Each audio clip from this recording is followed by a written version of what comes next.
Shalom shalom nongeye kwikaza uherereye hose. Uyu munsi rero tugiye kongera kuganira ku ijambo ryacu rivuga ngo inkomoko yawe yo kudapfa. Nitivo ngiye kubasomera. Ndabizi uraza guhabwa umugisha, ni karibu n'ikaze. Rero wakomotse ku ijambo ry'Imana. Ati ijambo ry'Imana gute? Wowe uri umuntu udasanzwe. Umwuka ni wowe w'ukuri. Umubiri naho utuye ugaba ufite ubugingo. Ubugingo rero ndagaru ubwawe, ubugingo n'ubw'Imana. Niyo mpamvu akenshi uzabona umuntu bavuga ngo rest in peace. Nukuvuga ngo may your soul rest in peace. Nukuvuga ubugingo bwawe buruhukire mu mahoro. Rero twebwe iyo tuvuze ngo uri umwuka, n'ijambo ry'Imana ni umwuka. Iyo ryumva hari ikintu gihinduka automatically muri wowe. Niyo mpamvu tugiye gusoma Petero wa mbere igice cya mbere umurongo wa 23. Reka dusome biyumvire ngo kuko mwabyawe ubwa kabiri mutabyawe n'imbuto ibora, ahubwo mwabyawe n'imbuto itabora, mubiheshejwe n'ijambo ry'Imana rizima rihoraho. Haleluya! Mbega ibintu byiza.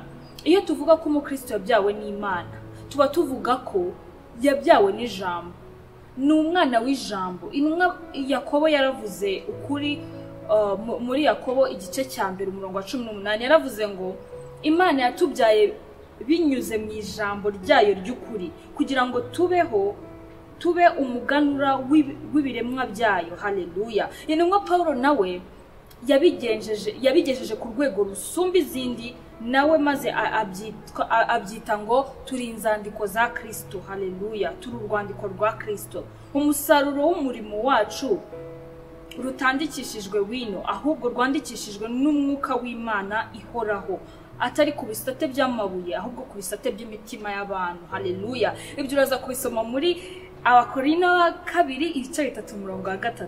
Ni ukuvuga ngo uko twabyawe n'ijambo ry'Imana, ubuzima bwacu bugomba kubaho bwiza cyane, kubera ko ijambo ry'Imana rivuga ibyiza kuri twebwe, ntabwo bivuga ibibi. Niba koko twarabyawe n'ijambo, haleluya, ibi bisobanuye iki rero? Bisobanuye ko udafite ubuzima butandukanye n'ijambo. Ibi bimeze rero gutya kubera ko ijambo ry'Imana ryo nkomoko yawe. Haleluya! Mbega ibintu byiza. Nuko rero ubwo ijambo ry'Imana ari inkomoko yawe, kandi buri kintu cyose gifite ubuzima kigomba kuba gicometse ku nkomoko yacyo kugira ngo kibeho. Haleluya! Umubiri wawe rero wakozwe mu mukungugu wo mu butaka. Rero ukeneye kurya ibyo kurya biva mu butaka kugira ngo ubeho. Nyamara urenze kuba umubiri. Haleluya! Mbega ibintu byiza. Urenze kuba umubiri, uri umwuka, kandi umwuka waturutse ku mwuka w'Imana, ndetse waremwe n'ijambo ry'Imana. Haleluya! Imana ivuga ngo twese twaremwe mu ishusho yayo, ni ukuvuga twese dufite umwuka w'Imana. Haleluya! Rero ugomba guharanira iki ijambo ry'Imana rikuvugaho. Impamvu duhora tubabwira ngo ijambo ry'Imana nuko ko ijambo ry'Imana nibwo buzima bwacu. Yesu yaratubwiye ngo tugeze ubutumwa bwiza. Nawe rero niba koko uri umukristo, Mariko ibice 16 umurongo wa 15, ni misiyo yawe yo kugira ngo ukore icyo Yesu yaguhamagariye, kuko ubusangiza ubutumwa bwiza binyuze mu ijambo, kugira ngo umwuka w'umuntu niyakira iryo jambo ribashe kumuhindura muri we. Rero iyi niyo mpamvu rero, bityo rero ugomba gukomeza kurya ijambo rye ngo ubeho by'ukuri. Iyi niyo mpamvu Yesu yavuze muri Luka ibice 4 umurongo wa 4, haranditswe ngo umuntu ntatungwa n'umutsima gusa. Uraza gukomeza mu byakozwe n'intumwa nawo bice 20 umurongo wa 32, haravuga ngo none mbaragije Imana n'ijambo ry'ubuntu bwayo ribasha kububaka no kubahana ibiragwa n'abejejwe bose. Haleluya! Twongere tusubiremo, haravuga ngo none mbaragije Imana n'ijambo ry'ubuntu bwayo ribasha kububaka no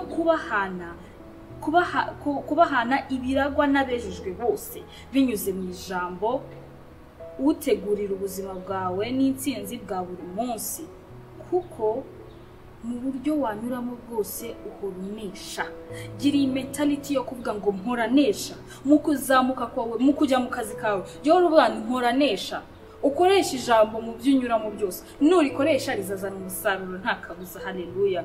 Toza kandi ushyira ubuzima bwawe kuri gahunda ukoresheje ijambo ry'Imana, maze ukomeze ukure uva mu bwiza ujya mu wundi. Haleluya!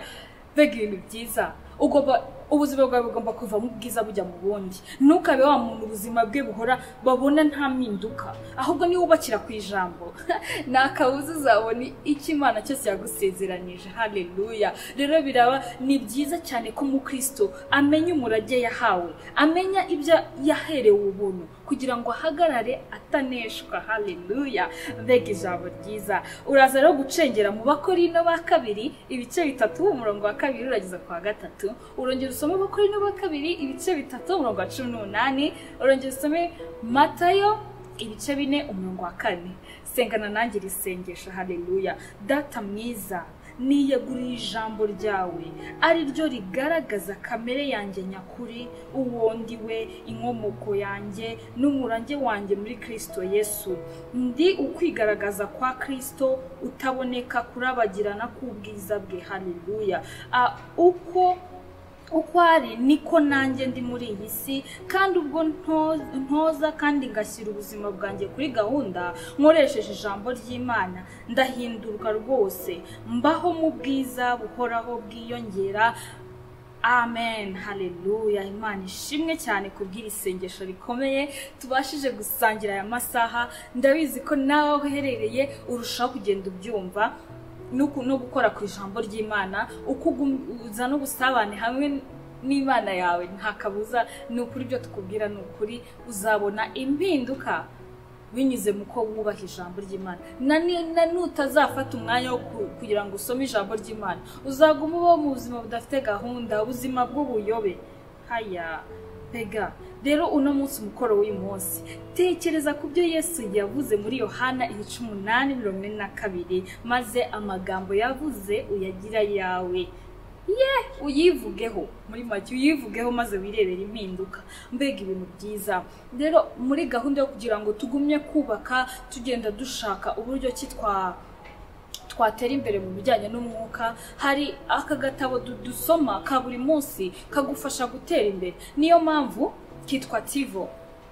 Ugakeneye watwandikira message, noneho ukatwandikira comment hasi, cyangwa se ukareba nimero zacu zitambuka munsi ukaza kukabona amabwiriza yo kugira ngo ukabone nako aragenda uraza kugenda uyahabwa. Ariko niba koko wifuza ko muguze kari mu ndimi zose wiyumva mu Giswahili, Icyongereza, Igifaransa, Igishinwa, zose indimi zose uzizo muri iyi si karabigufashamo. Rero urakoze cyane kubw'umwanya wawe. Imana iguhe umugisha. Uri kumwe nanjye Neema.